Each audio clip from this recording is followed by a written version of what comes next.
Barkamu da sake saduwa a wannan tasha ta Naso One Tech. Wannan shine bidiyo mu na farko akan Ecos Network, kuma bidiyon zai magana ne akan yadda zaka tara followers da Ecos Network. Ecos Network dai malam ne wanda kusa ne yanzu haka ana bubburutun shi a kasuwa, yanda ake siyan duk a dai akan farashi ne 100, kuma da suke conversion din token din da ka tara a sati zuwa tokens, a kulle wasu kuma a baka wasu. Wannan hanyar za ta baka dama ka sami followers daga 1 zuwa 20,000 a cikin sati, amma idan ka yi aiki ka daure ka tara. To na farko dai wannan shine kan screen din mu na Ecos Network, inda muke da sharing, community, profile, referral level, wallet, leaderboard da dai sauransu. Za mu shiga cikin kan profile, mu cikin kan profile ɗinka.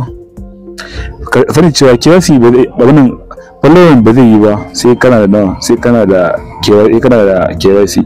Ka je ka KYC sannan ka zo ka nemi followers ka tara speech. Domin in ka tara speech za ka iya claim din point 5,000 a rana, 30,000 ma za ka yi a rana, za ka iya claim din point a rana. To already wannan shine kan profile ina, yanda nake da following din followers ina da guda 2,000 da wani abu. Farko zan zo yaran samu wannan followers din, zan taba kan fadin dina haka. Bayan da kan fadin dina, to ina zan taba kan shi again. Na taba kan zabi guda daya ciki wannan zaba da mun select nashi. Ka yana da follower guda 3,000 da wani abu, sai na taba kai. Na taba kai zan bi su daya bayan daya, ni ma ina following din su. Zan bi su daya bayan daya ina following din su. Hakan zai sa ka samu wannan followers sun guda 20,000 a sati. In ka taba guda 10 zai fita. In ka taba guda 10 zai ce maka sai ka dan jira kaɗan da mun ci gaba. Mun taba guda 10 ka gani notification. To haka in ka taba guda 10 haka zaka dawo bayan minti 2 haka zuwa 3 zaka dawo ka taba guda 10 haka zaka yi ta yi, ka taba guda 10 da bayan minti 2 ka dawo ka taba guda 10. Haka zai saka samu followers 20,000 a cikin ƙasar sati in dai ka dage ka daure. Allah ya samu dace. Sannan sai kuma yanda idan baka gano gudun ba zaka kai da wajen dashboard naka a yin.